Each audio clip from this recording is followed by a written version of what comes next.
রোহনদার গোবরা অঞ্চলে এদিন তৃণমূল কর্মী এবং সমর্থকদের মধ্যে বিশেষভাবে উৎসাহিত হতে দেখা গেল।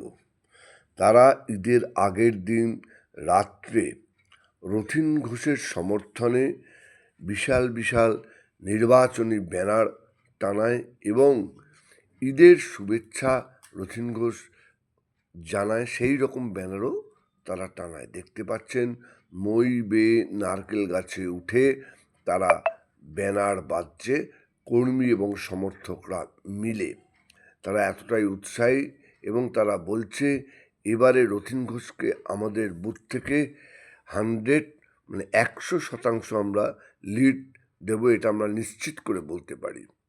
রোহনদার তৃণমূল কর্মী শুকুর আলীর নেতৃত্বে এই পোস্টার ও ব্যানার লাগানো চলছে। দেখতে পাচ্ছেন শুকুর নির্দেশ দিচ্ছে এবং তারা গোটা এলাকার রথীন ঘোষের সমর্থনে পোস্টার এবং ব্যানার লাগিয়ে দিয়েছে। বলছে আগামী দিন থেকে আমরা ঈদ চলে গেলেই দেয়াল লিখনে ব্যস্ত হয়ে পড়ব এবং এই দেয়াল লিখনও আমরা একটা দেয়ালও বাদ থাকবে না, রথীন ঘোষের সমর্থনে দেয়াল লিখব আমরা। এবং তাই আমরা আগে থেকেই এই পোস্টার ও ব্যানার যত সম্ভব আমরা লাগিয়ে ফেলার চেষ্টা করছি, তাহলে আমাদের দেয়াল লিখতে আর অসুবিধা হবে না, কারণ আমরা পরে দেয়াল লিখতে ব্যস্ত হয়ে পড়ব। আমরা তাই সমস্ত কর্মী এবং সমর্থকদের নিয়ে আজকে এই কাজে নেমে পড়েছি। আসুন শুকুর কি বলছে শুনে নি। এই যে সর্বপ্রথম বলি, মাননীয় রথীন ঘোষ মহাশয় আমাদের মধ্যমগ্রাম বিধানসভার প্রার্থী হয়েছে।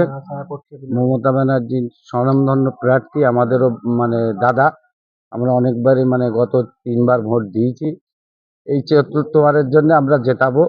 তার জন্য আগাম এই চাঁদ রাত্রির উপলক্ষে আমাদের ভাইদেরকে নিয়ে একটা সমস্যা আমাদের আছে, সেটা না মনে করে আমরা আমাদের ভাইদেরকে নিয়ে আমরা এই যে ঈদের শুভেচ্ছা জানালাম জনগণকে। এবং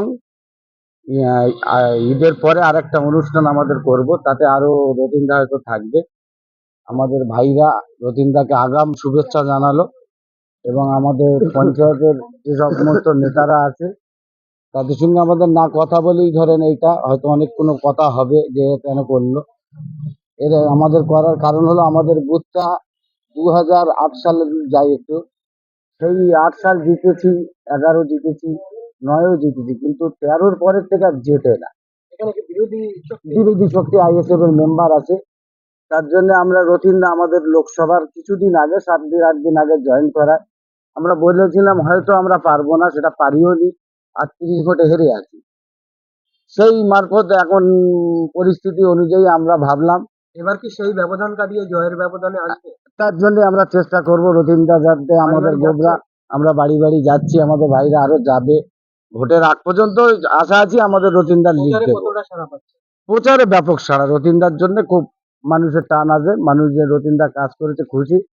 কিন্তু আমাদের আঞ্চলিক কিছু নেতার কারণে আমাদের হয়তো দ্বিধা দ্বন্দ্ব আছে, কিন্তু আমরা ভোটের সময় সেটা রাখবো না।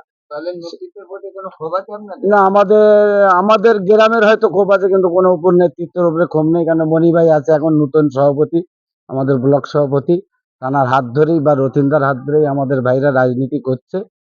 এখন কি একটাই টার্গেট, রথীন ঘোষকে কিভাবে জেতাবে? আমাদের একটাই টার্গেট, রথীনদাকে জেতানো। ব্যানারে দেখলাম যে প্রচারে তৃণমূল কংগ্রেস যোদ্ধা লেখা আছে, কি বলবেন? যোদ্ধা মানে যারা আমাদের বিক্ষোভ আছে, যাদের বিক্ষোভ আছে তাদের জন্য এইটা আমি লিখেছি। হয়তো তারা তৃণমূল কংগ্রেসকে হয়তো অবহেলা করছে না, কিন্তু করছে মানুষকে। তার জন্যই আমরা লিখেছি, আমরা যারা তৃণমূলকে ভালোবাসি যোদ্ধা হিসেবে লড়াই করে দেবো। আমার নাম শুকুর আলী, গোবরা, 257 নম্বর বুথ। বলতে চাই একটাই কথা, সেটা হলো জয় বাংলা। আমি চাই মা মাটি মানুষ আমাদের সঙ্গে আছে, থাকবে, আর সারা জীবনই থাকবে। কারণ আমি এটাই বলতে চাইছি, আমাদের এখানে কোনো গোষ্ঠীদ্বন্দ্ব নেই, আমরা সবাই এক।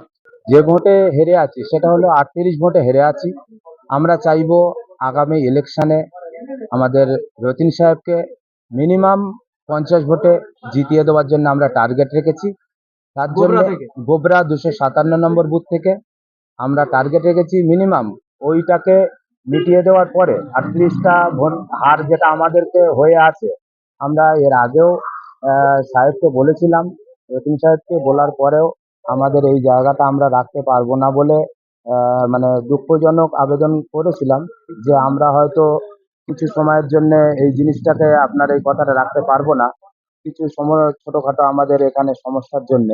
তো আমরা আগামী দিনে মিনিমাম 50 ভোটে লিড দিয়ে যতীনবাবুকে এখানকার আমাদের এই 257 নম্বর বুথে জয় করে দেওয়ার জন্য আমাদের আপ্রাণ চেষ্টা থাকবে, আমাদের যত লোক আছি। আপনার নাম? আমার নাম ফিরোজ হোসেন মোল্লা, গোবরা 257 নম্বর বুথে আমি একজন কর্মী।